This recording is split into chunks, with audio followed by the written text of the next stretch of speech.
Good afternoon. It's July the 22nd. Time to wrap it up for today's trading.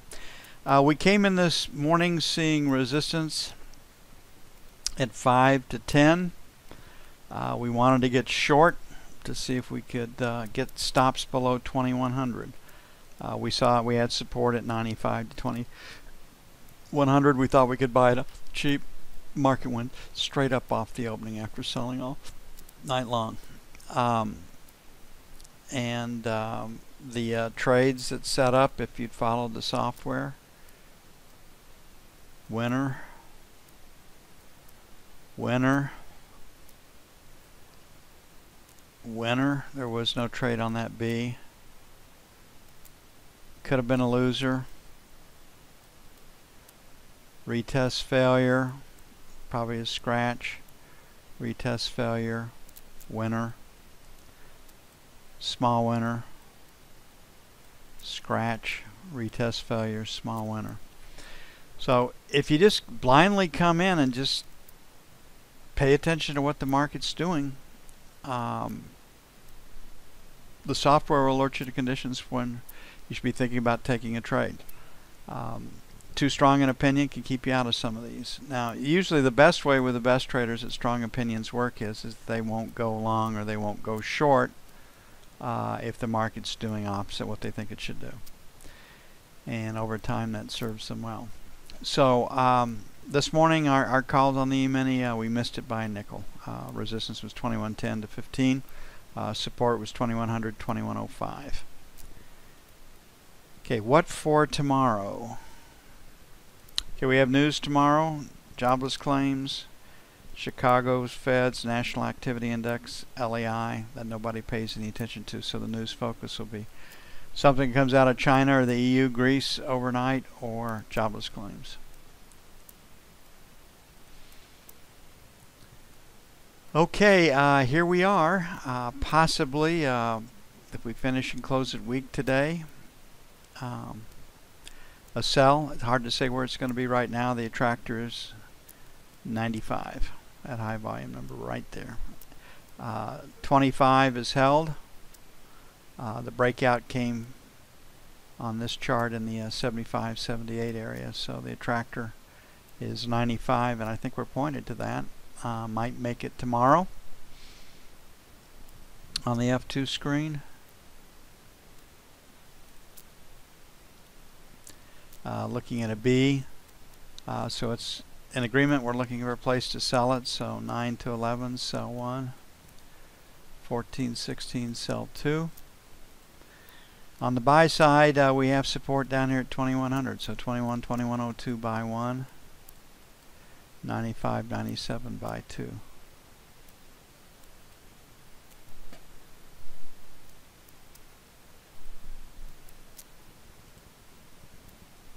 Jobless claims are looking for 279. At 275, 280 is kind of the default. Chicago National Activity Index looking for minus a 0.05. That's below 0. That favors economic contraction. LAI plus 2. Nobody pays attention to it because of the interest rate and the utilities.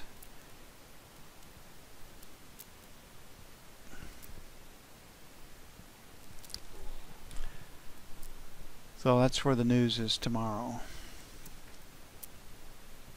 Okay, looking at the note, we have option expiration, which is the biggest dynamic we'll face this week.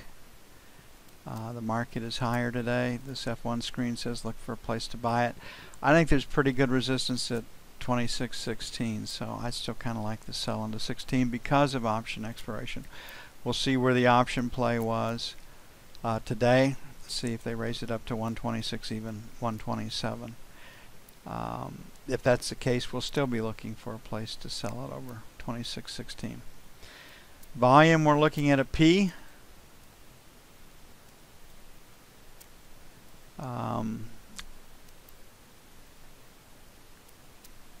Slightly P with TPOs too, so this one says we should get a retest of the overnight session, the day session high. So selling failure to take out 12 to 16 I think is the easiest trade to see. A couple of things going for us, option expiration being the biggest one. 19 to 23. If the E-mini melts down this afternoon, we do not want to be short. On the buy side, I think we can go a little lower. I want to buy the 4 to 8 area, let them get stops down in here below here. Maybe lean against 4, maybe try to get it done at 5 or 6. So that'll be buy 1. And then 29 to 01 for buy 2. Mathematically, the close as of yesterday's close was 126 even come Friday.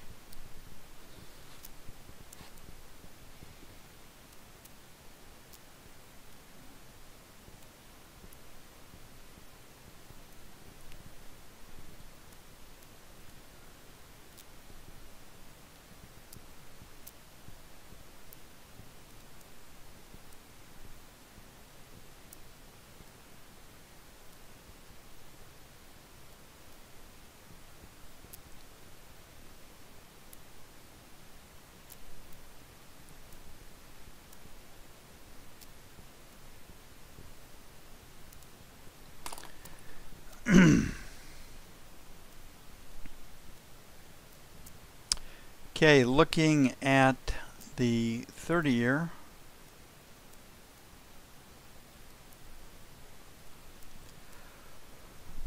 The knob spread once again proved to be pretty strong. We started off this morning at 26.12. It went in at 26.19. So selling failure to take out 12 to 16. The buy side, we had this breakout from 21. We're at 04. In period as low as 31, so maybe 25, 29, try to buy it on the cheap.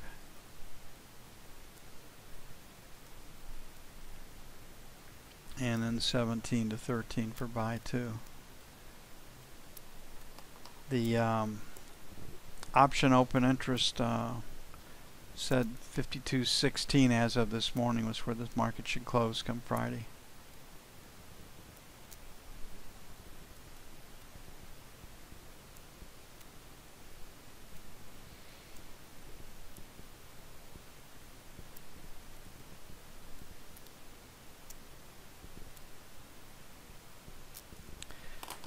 Okay, gold is pointed lower. I don't see anything that'll change that. And we've talked about deflation for a long time. It was one thing that nobody was talking about as a potential reason why gold is coming lower, and I think the deflation article. Flight to quality, the Greek deal is behind us for at least a year. Somebody in Asia has just been slamming the market, so we've got a lower high and a lower low. That favors a retest of that 8-period low and or lower.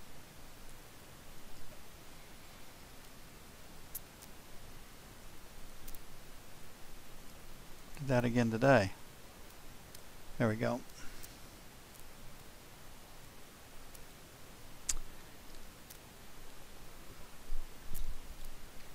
Put it all together, we're looking at a B. We've got a P and a down market. That means short covering. So we've got rejection over here below 85. And we'll have to see if we can crack that. So the trade as of right now is 94, 96, sell 1. 99, 101, sell 2. On the buy side, it's 85 to 87. And buy 2 is 80 to 82.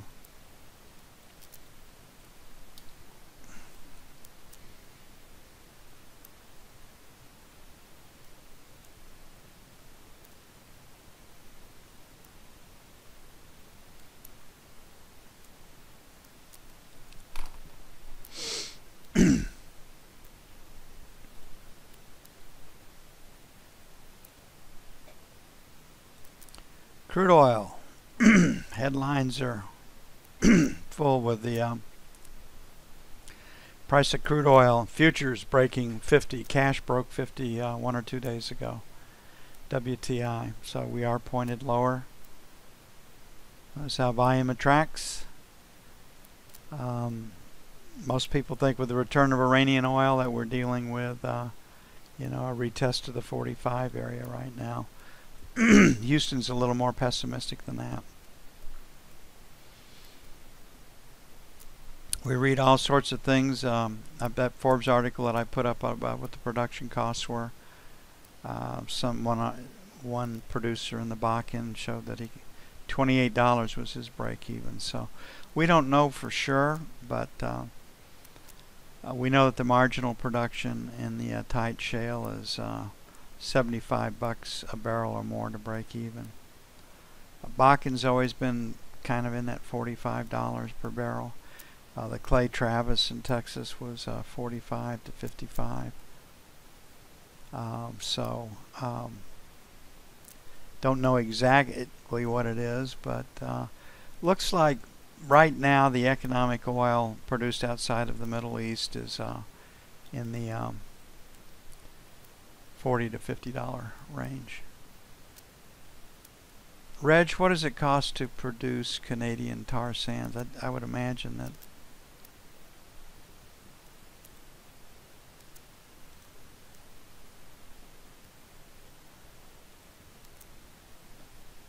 probably, at best $50 a barrel. Okay, we have a B. We talked about that at the 1 o'clock update Central Time. Favored lower prices. We got a new move out of the middle in K. So 49.50 to 75. Sell one. Maybe gonna be leaning against 50. That's what it feels like. Then 50, 50 and a quarter. Sell two. We're at 49 right now, so 48.50, 48.75, buy one.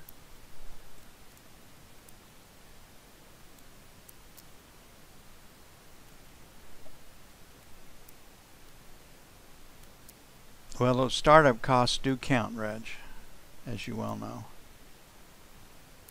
No, they don't, Charlie. They were sunk costs. They're gone. That money's gone. We don't have to count that in the formula. So 49.50 to 75 on crude. 50 to 50 and a quarter. Sell two. Buy one. 48.50 to 75. 47.75. 48 even. And the euro. Basically, it's a 108.50. Buy right now, and it's a 110 sell in the big picture. We're inside of that range right now.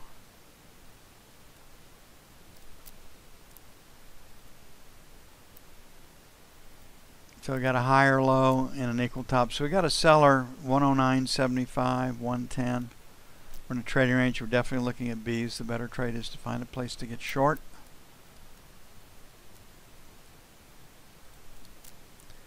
And the day session is a P. And what was a selling market early. So that's short covering. That's what we're looking at. That's not new buying.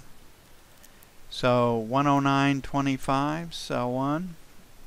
109.50, sell two. On the buy side, 108.75, buy one. 108.50, buy two. And this market hasn't been too rattled about the Greek news. Everybody pressing for an agreement right now. They're going to get it. After things are out of the way, Tsipras wants a new election in Greece. He'll probably get it.